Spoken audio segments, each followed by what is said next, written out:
He's gone. Call it. The voice cut through the sterile air like a gavel, final and cold, and for a second, no one moved. Not the interns by the wall, not the nurse holding her breath beside the cart, not even Alicia Carter, whose gloved hands were still pressed firmly against the patient's chest, as if she could feel something the machines refused to show.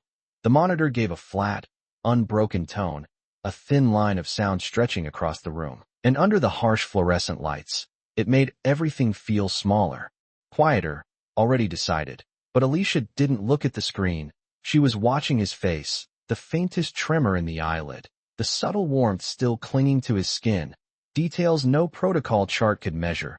And she swallowed once, steady, grounding herself in the rhythm she refused to abandon, while behind her a soft chuckle slipped out, then another, low, dismissive, the kind that didn't need words to carry meaning. Dr. William Hayes stepped forward, crisp white coat, posture straight, eyes already moving on to the next case as if this one had been filed away. Nurse Carter, he said, calm but edged, step back.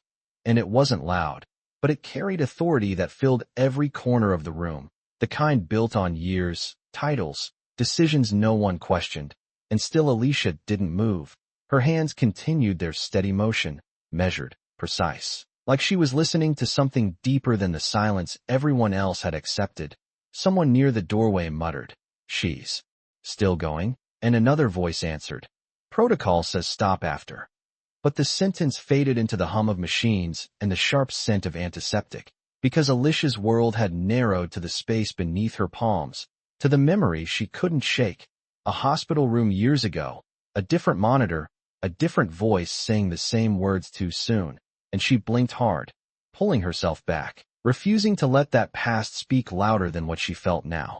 Hayes exhaled, impatience flickering across his face. "This is not your call," he said, stepping closer, and now the room leaned into the moment, waiting for her to break, to apologize, to remember her place. And for a heartbeat, Alicia felt it, the weight of every look, every quiet assumption, every time she had been told without words that she was less experienced, less objective, less right. And her hands almost slowed.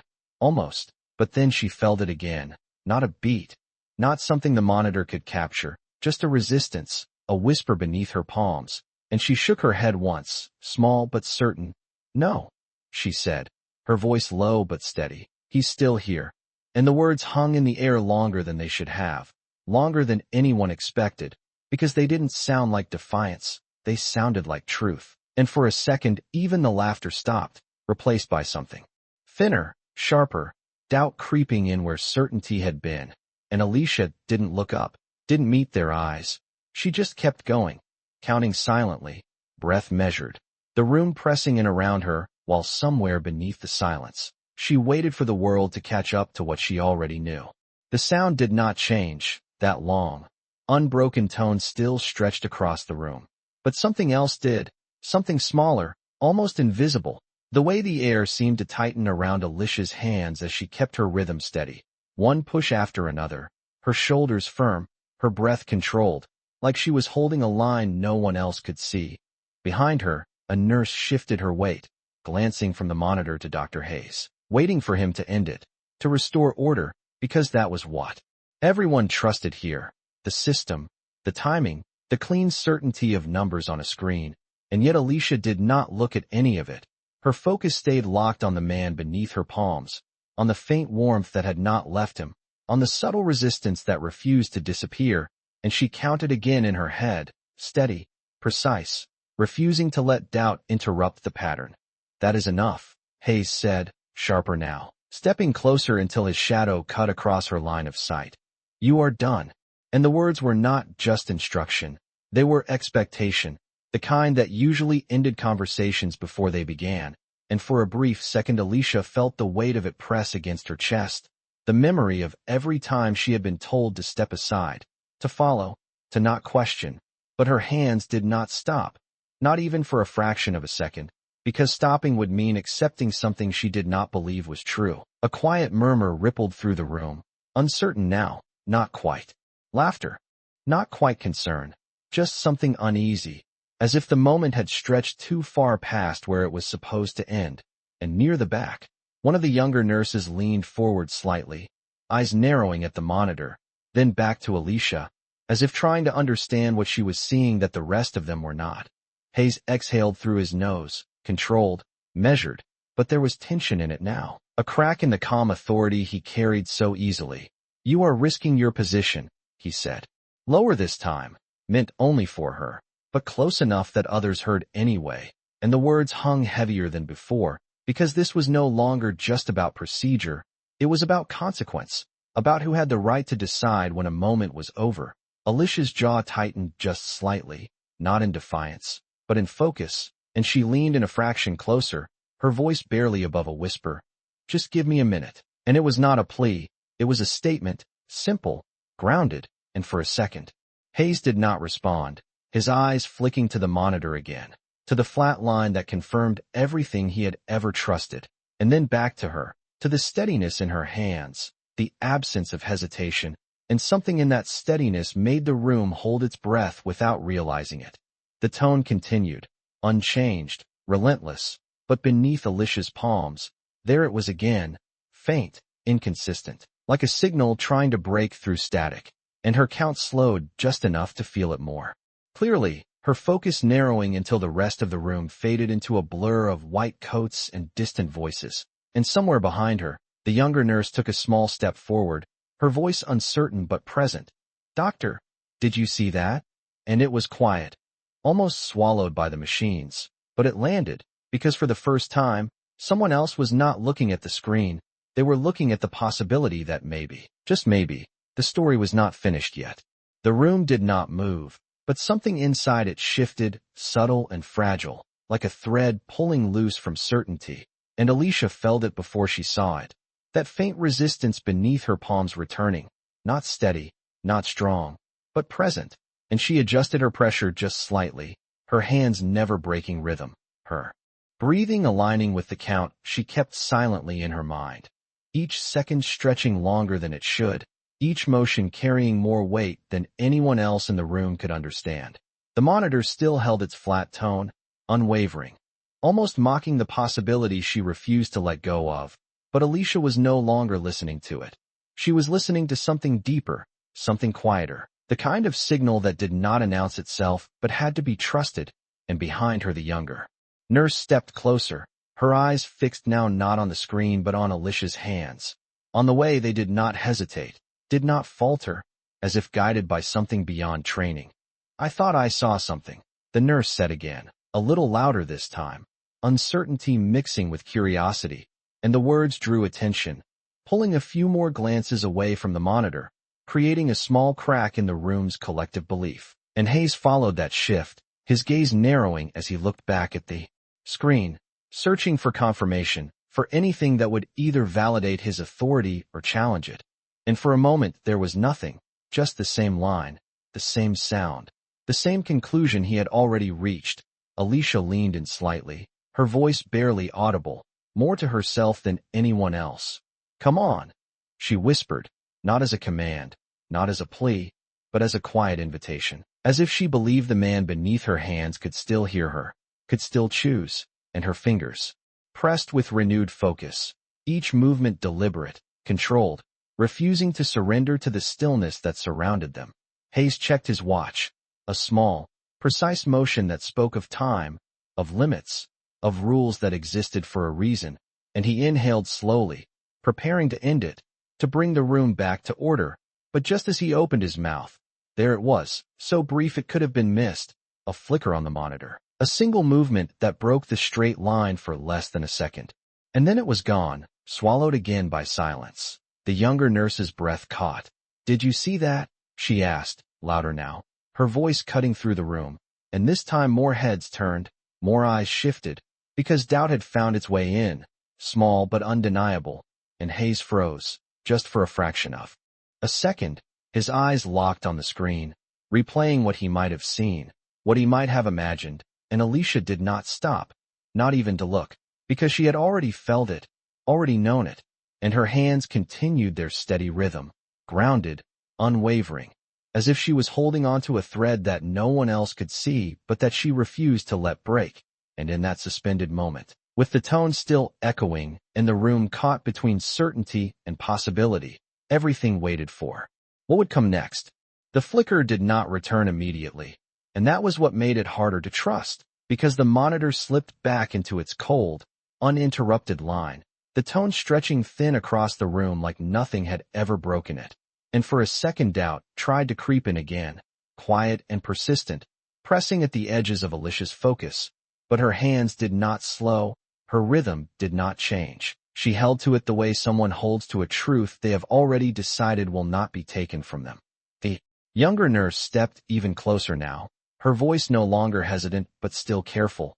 "I know what I saw," she said softly, almost as if she was convincing herself. And that small statement shifted something in the room, because now it was not just Alicia standing against the silence. It was two voices, two sets of eyes looking beyond the screen.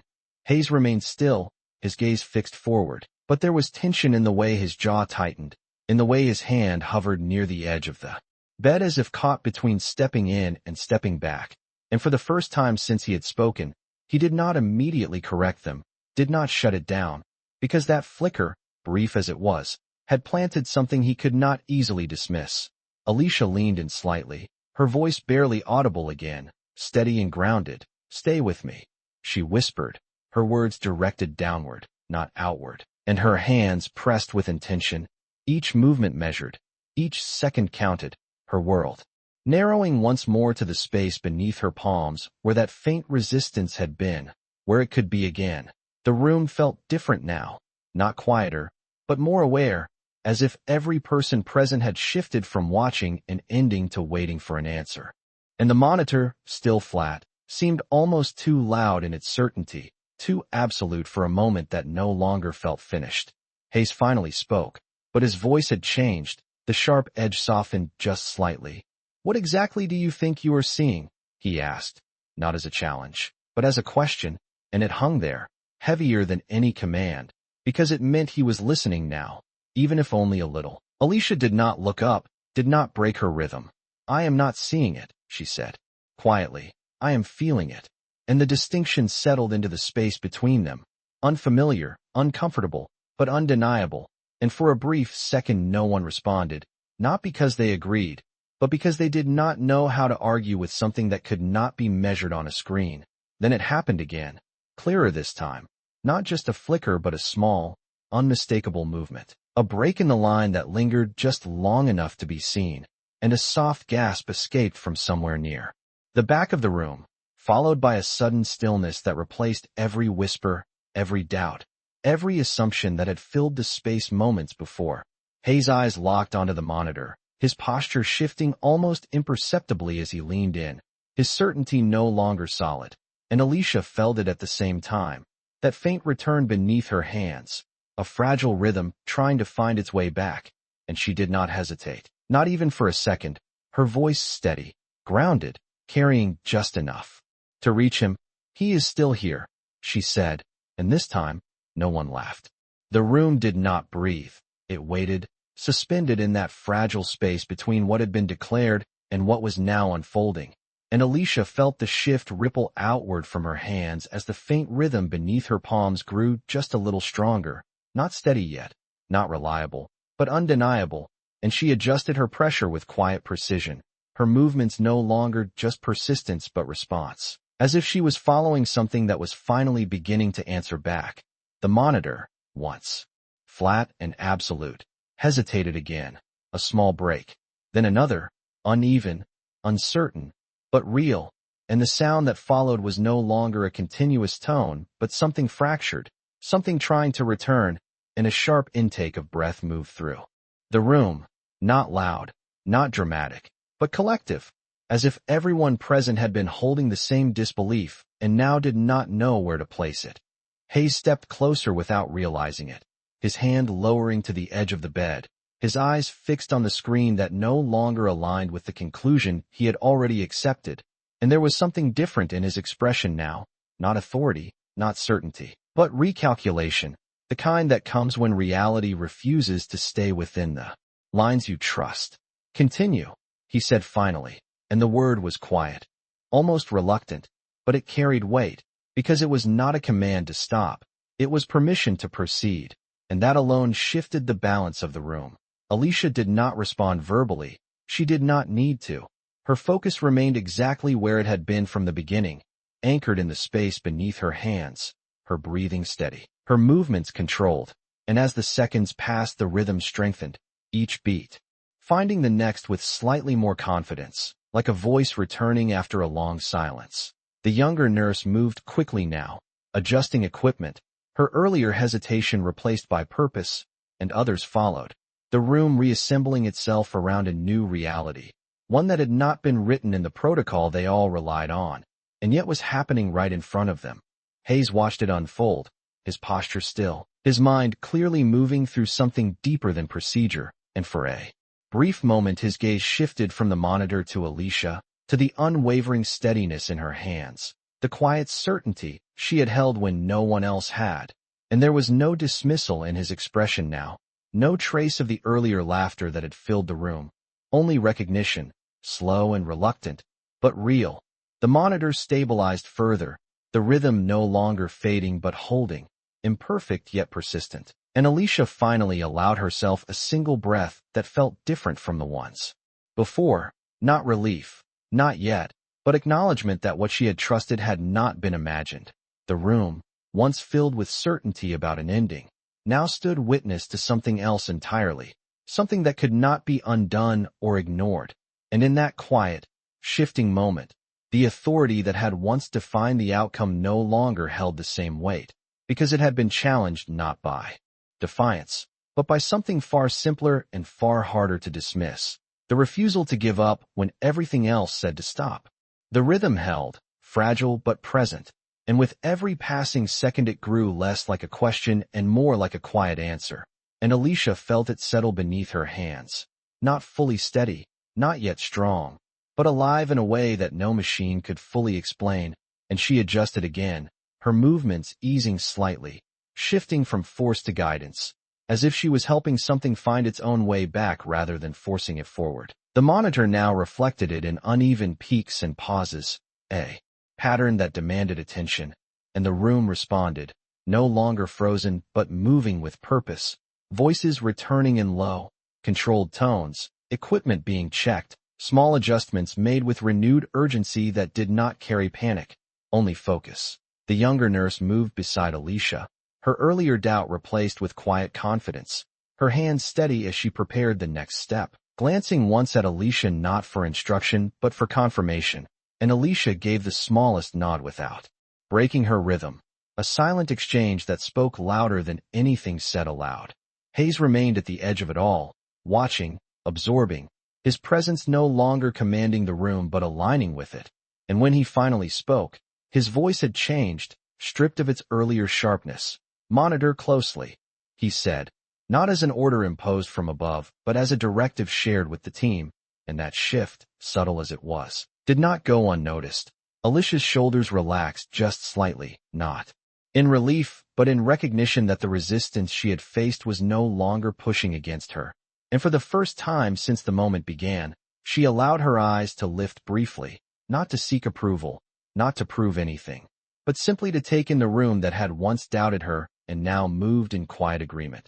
The patient's chest responded more clearly now, each breath assisted but beginning to form its own rhythm, and the sound of the monitor followed, no longer fractured, no longer uncertain, but still delicate, still requiring attention, and Alicia stayed with it, her hands now lighter, guiding rather than pressing, her focus unwavering. A soft exhale moved through the room, not spoken, not shared openly, but felt, the kind that comes when tension finally begins to release. And yet no one celebrated, no one stepped back too soon, because the moment demanded respect, demanded patience, and Alicia understood that better than anyone. Hayes shifted his stance, his gaze moving from the monitor to Alicia again, lingering this time, not with doubt, but with something closer to understanding, and though he did not speak it, the silence between them carried weight. Acknowledgement forming where dismissal had once been. Alicia returned her attention fully to the patient, her hands steady, her breathing even, and as the rhythm beneath her palms continued to strengthen, she felt something else settle within herself. Not pride, not victory, but a quiet confirmation that what she had trusted, what she had held on to when no one else would, had been enough to carry this moment through, and in the soft, steady return of that fragile beat, the room no longer felt like a place of endings, but of something being given back. The room settled into a different kind of quiet, not the stillness of uncertainty, but the focus of something fragile being protected, and Alicia felt it in the way every movement around her became more deliberate, more careful, as if the entire space understood that what had returned could still slip away if handled without respect. Her hands remained steady, now lighter, guiding rather than pressing, and the rhythm beneath her palms responded with growing consistency, each beat finding its place more confidently than the last, and she allowed herself to match it, her breathing aligning with the subtle rise and fall she could now both feel and see. The monitor reflected that change, its pattern no longer broken or hesitant, but forming something recognizable, something that no longer needed to be questioned. And yet Alicia did not let her focus drift, because she knew how easily a moment like this could be misunderstood, how quickly people could assume stability where there was still work to be done. Beside her, the younger nurse adjusted a setting with quiet precision, her earlier uncertainty replaced by a calm attentiveness, and she spoke softly.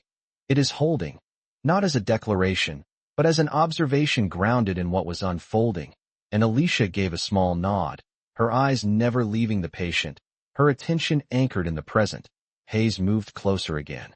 But this time there was no interruption, no attempt to reclaim control, only a careful presence. And when he spoke, his voice carried a different weight.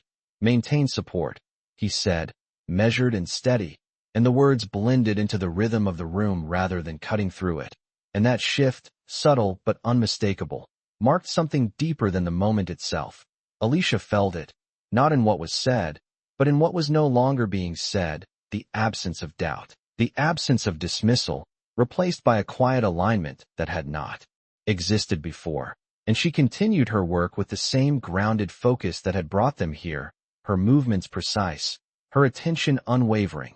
The patient's breathing became more defined now, each inhale and exhale forming its own pattern, supported but no longer entirely dependent, and the monitor followed, its steady rhythm echoing softly through the room like a reminder that what had once been lost had found its way back. A nurse near the doorway exhaled slowly, the tension easing from her shoulders, and another stepped back just slightly, giving space rather than crowding it, as if the moment itself required room to settle. Hayes watched in silence for a few seconds longer, his gaze moving from the monitor to Alicia and back again, and there was something reflective in his expression now, something that suggested he was not only seeing what was happening, but reconsidering what he had believed before it happened. Alicia finally eased her hands away, not abruptly, not as a signal of completion, but as a transition, allowing the rhythm to continue on its own while remaining close enough to respond if needed. And she kept her eyes on the patient, steady, present, as if she was still listening for something others might miss. The room did not erupt into relief or celebration. It simply continued, quieter now, more aware, and in that calm, grounded space, the moment lingered, not as a victory to be claimed, but as a truth that had revealed itself slowly, patiently, through the simple refusal to stop when stopping would have been easier. The rhythm steadied, not perfectly, but enough to settle into something the room could trust. And with that came a subtle shift in the way people moved, slower now, more intentional, as if everyone understood that this moment required care rather than speed. Alicia kept her position close to the bedside, her eyes following the rise and fall of the patient's chest, the pattern still fragile but no longer uncertain, and she let her hands rest lightly at the edge of the bed, not intervening, just ready, her presence quiet but unwavering. The monitor continued its soft, consistent cadence, no longer demanding attention but offering reassurance. And for the first time since the moment began, the sound did not feel like pressure. It felt like confirmation. The younger nurse glanced at Alicia again, this time with something different in her expression, not just respect, but understanding, as if she had witnessed something that would stay with her long after this shift ended, and she spoke in a low voice. "You knew." And it was not a question, not really, more like a realization forming out loud. Alicia did not answer right away, her gaze still fixed on the patient, her focus grounded in the present. And after a second she shook her head slightly, not in denial, but in honesty. "I listened," she said, quietly, and the simplicity of it settled into the space between them. Across the bed, Hayes remained still, his posture composed but no longer distant, and his eyes moved between the patient and Alicia with a kind of measured thoughtfulness that had not been there before, as if he was tracing the moment back, reconsidering each step that had led them here. And for a brief second he looked down at his own hands, then back up again. The movement small but telling. The room continued its quiet work around them, equipment adjusted, notes taken, voices kept low and steady, and yet there was an undercurrent that had not been there before, something unspoken but shared, a recognition that what had just happened did not fit neatly into the rules they followed, and that realization lingered in the way people moved, in the way they glanced toward Alicia not out of habit, but out of awareness. The patient shifted slightly, a faint movement that might have gone unnoticed before, but now I caught it, every sense tuned to the smallest change, and Alicia leaned in just a fraction, her voice calm, steady. "You are okay," she said softly, not expecting a response, not needing one, just offering presence. And for a moment the room felt even quieter, as if that simple reassurance carried more weight than any instruction. Hayes took a small step back, giving space rather than asserting it, and the gesture, though subtle, marked something deeper than words, a quiet acknowledgement of where the center of this moment truly was. And Alicia did not look at him, did not seek that acknowledgement, because her focus remained where it had always been, on the life in front of her, on the fragile rhythm that had returned when no one else believed it could. And in that steady, grounded silence, the room no longer felt like a place divided by roles or titles, but one held together by something far simpler, the willingness to listen when everything else said to stop. The room had settled into a rhythm that no longer felt fragile but still demanded respect, and Alicia stood close, not touching now, just watching, her eyes tracing every rise of the patient's chest, every subtle shift that signaled something deeper than numbers on a screen. And for the first time since it began, there was space to notice the small details, the way the patient's fingers twitched slightly against the sheet, the faint tension returning to muscles that had been still, and Alicia leaned in just enough to see it clearly, her voice low and steady. "Stay with us," she said, not as a command, but as an invitation. The monitor responded with a consistent cadence, each tone evenly spaced, no longer hesitant, and the sound filled the room in a way that felt grounding, not urgent. And around her, the team adjusted into a quieter mode of care, movements smoother, voices softer, as if everyone understood that the most important part now was not forcing anything forward, but allowing it to continue. The younger nurse stepped back slightly, giving Alicia a clearer view, and there was a moment where their eyes met again, and this time there was no uncertainty left, only a shared understanding that something meaningful had happened, something that would not easily be explained away later, and she gave Alicia a small, almost imperceptible nod before turning back to her station. Hayes remained near the foot of the bed, his posture composed, but his expression no longer held the distance it once did, and as he watched the patient's steady recovery, something in his gaze softened, not dramatically, not in a way that drew attention, but enough to change the way he carried himself, and after a moment, he spoke, his voice measured. "Good work." And though the words were simple, they carried a weight that had not been there before, not because of what was said, but because of what had changed behind them. Alicia heard it. Of course she did. But she did not turn toward him, did not respond with anything more than a slight shift in her shoulders as she continued to observe the patient, because for her, the moment had never been about recognition. It had been about staying when it mattered, about listening when others had stopped, and she remained grounded in that purpose. The patient's breathing grew more independent now, each inhale deeper, each exhale more controlled, and the subtle movements became more frequent, a sign that the body was finding its way back, step by step, and Alicia allowed herself a small breath, not relief, but acknowledgement that the hardest part had passed. The room continued its quiet coordination, notes being updated, equipment monitored, but the atmosphere had changed in a way that no protocol could capture, a shift from assumption to awareness, from certainty to humility, and it lingered in the way no one rushed to leave, in the way eyes occasionally returned to Alicia not with doubt, but with respect. Hayes finally moved a step closer, his gaze resting briefly on the patient before shifting to Alicia, and though he did not say anything else, there was something unspoken in that look, something that suggested a recognition not just of the outcome, but of the person who had made it possible. And Alicia, still focused, still steady, did not need to meet his eyes to feel it, because the truth of the moment was already clear, carried in the steady rhythm that filled the room, a quiet reminder that sometimes the difference between ending and continuation is not authority, not protocol, but the choice to stay and listen just a little longer. By the time the hallway lights dimmed to their late evening setting, the room no longer carried the tension it once had, but something quieter, heavier in a different way, and Dr. Hayes stood just outside the doorway for a moment longer than necessary, his hand resting lightly against the frame as he looked in, not at the machines, not even at the patient, but at Alicia, who remained at the bedside, steady as ever, adjusting a blanket by a fraction of an inch, as if precision still mattered even when the crisis had passed. The soft hum of the monitors blended into the background now, steady and reliable, and yet for Hayes, that sound seemed to echo something else entirely, something he could not quite ignore, because it reminded him of the exact moment he had almost called it, almost closed the chapter before it had the chance to turn, and that realization sat with him, quiet, but persistent. He stepped inside slowly, not with authority this time, but with intention, his footsteps measured, almost careful, as if he understood that this space was no longer just his to command. And Alicia noticed the movement without looking directly, her awareness of the room unchanged, her focus still anchored to the patient's calm, even breathing.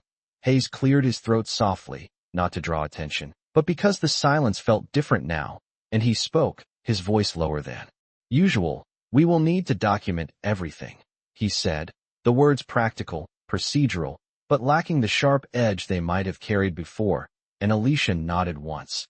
A simple acknowledgement, her hand still as she observed the subtle rise and fall in front of her. For a moment, neither of them said anything else, and the quiet stretched, not uncomfortable, but reflective, as if both understood that the most important part of what had happened could not be written down in any chart or report. Hayes shifted his weight slightly, his gaze moving briefly to the monitor, then back to Alicia, and there was something in his expression that had changed, something less certain, more open, as if he was recalibrating not just the situation, but his understanding of it. And he added, almost as an afterthought, "You stayed." And the words lingered longer than expected.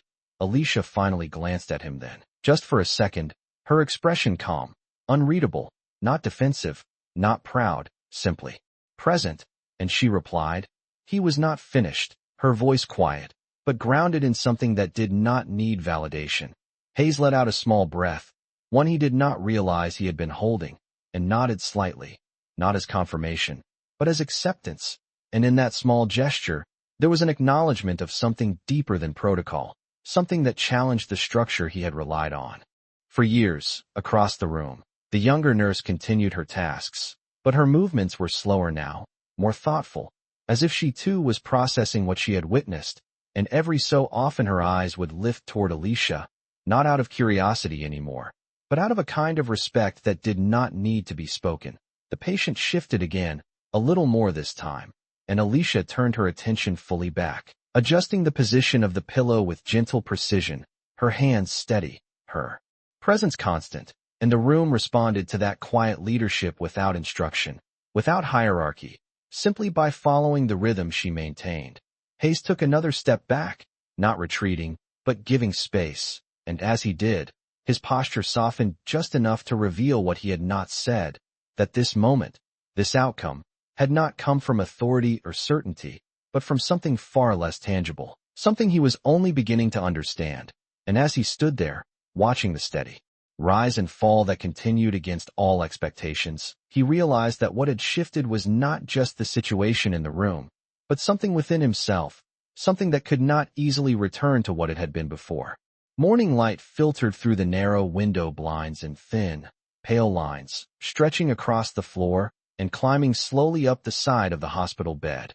And Alicia stood there as she always did, present without announcement, her hands resting lightly against the rail as she watched the patient's breathing settle into something steady, something lived in, and for the first time since the long night, there was no urgency left in the room. Only the quiet work of recovery. The machines continued their soft, predictable rhythm, no longer commanding attention, and the air carried the faint scent of antiseptic and clean linen, a familiar stillness that felt earned rather than imposed. The patient's eyes flickered beneath closed lids, then slowly, carefully, opened, not wide, not searching, just enough to let light in, and Alicia noticed immediately, her focus sharpening without tension, her voice calm and warm.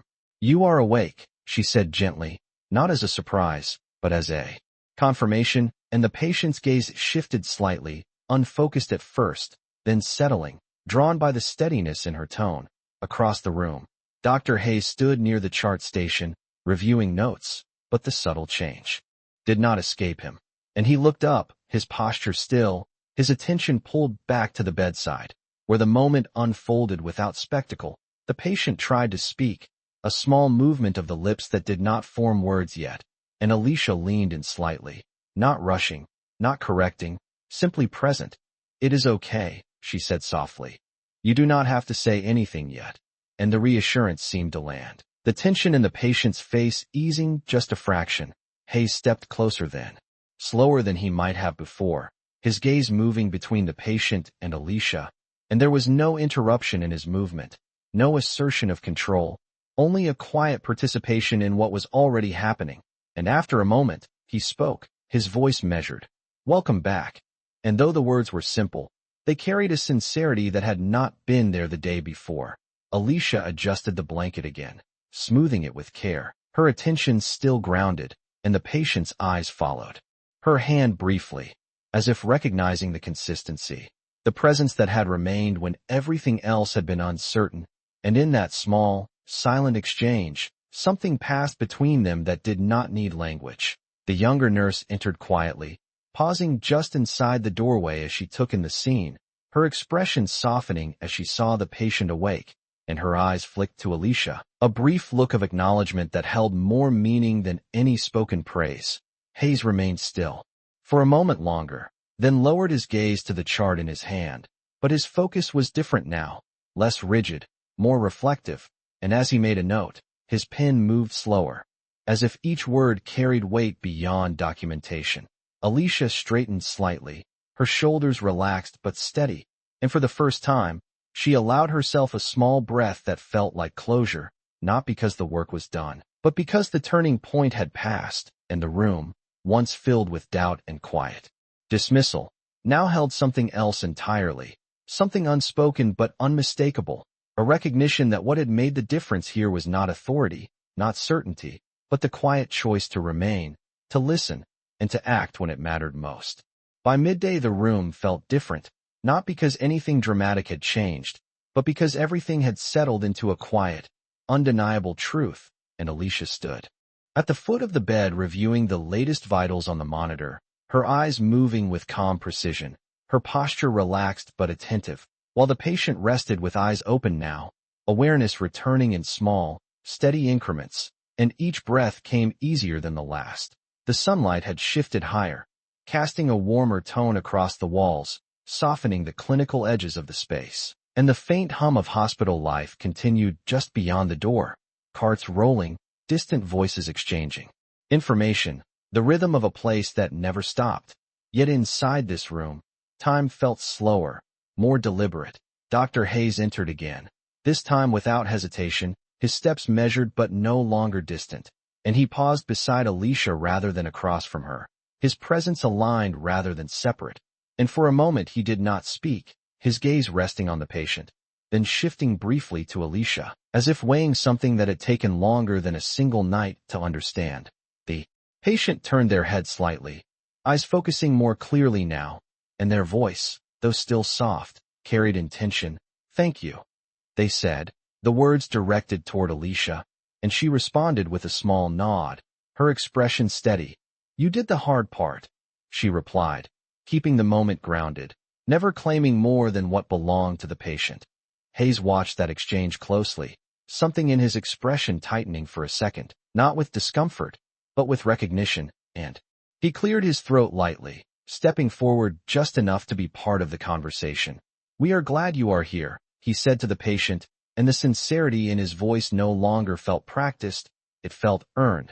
There was a brief silence after that, not empty, but full, and Hayes turned slightly toward Alicia, his posture shifting in a way that suggested intention rather than authority, and he spoke, quieter now. "I reviewed the timeline," he said, his words careful, deliberate. "If you had followed the protocol exactly, we would have stopped." And the statement hung in the air, not accusatory, not defensive, just factual.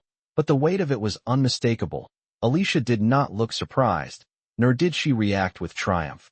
She simply met his gaze for a brief second, then returned her attention to the patient. "He needed time," she said, her voice calm, not arguing, not justifying, just stating what she had known in that moment.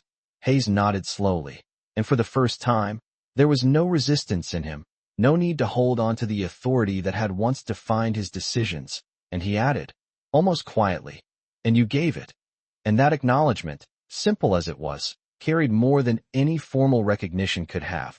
The younger nurse, standing near the doorway, watched the exchange with quiet understanding, her expression thoughtful, as if she was witnessing something that extended beyond this room, something about how decisions are made, how people are seen, and how quickly those things can change. Alicia adjusted the monitor slightly, ensuring everything remained stable, her movements precise, grounded, unchanged by the shift around her.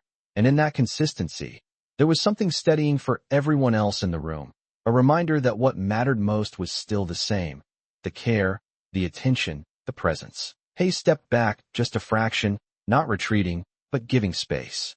Once again, and as he did, the room settled into a new kind of balance, one where authority did not need to speak loudly to be felt, and where respect no longer had to be earned through proof, because it had already been revealed in the quietest, most undeniable way.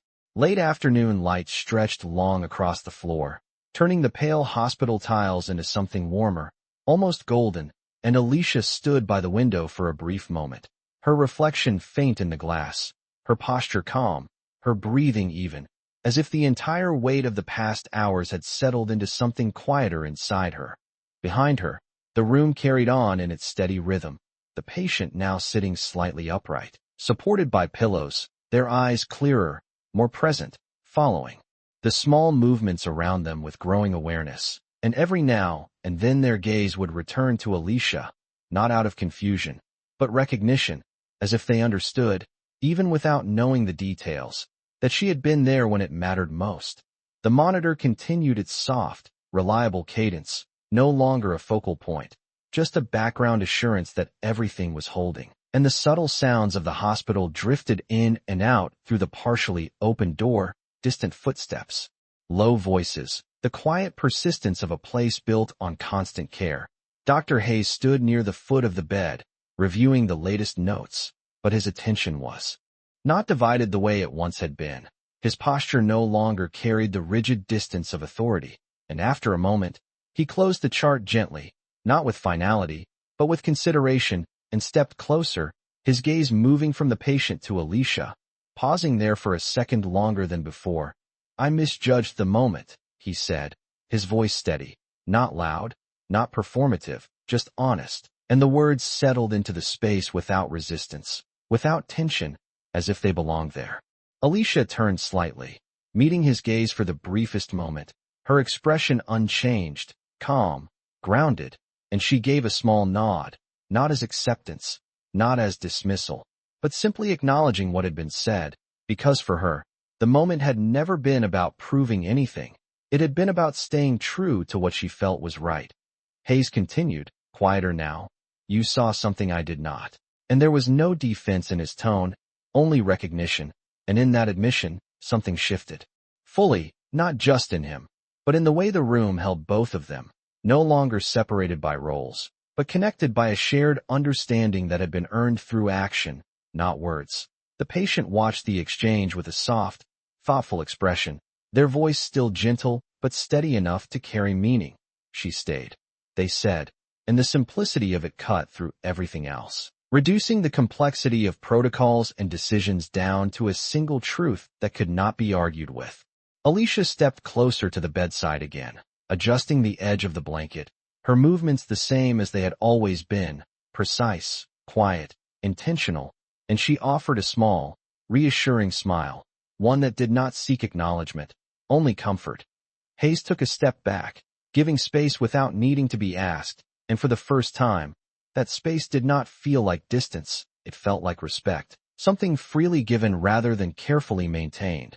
The light in the room softened as the sun lowered further, shadows lengthening, edges blurring, and Alicia rested her hand lightly against the rail for a moment, her eyes on the steady rise and fall in front of her, the quiet rhythm that had once nearly been lost, but now continued, uninterrupted, and in that stillness, there was no need for anything more, no final statement, no grand conclusion, just the simple presence of what remained, a life continuing, a lesson under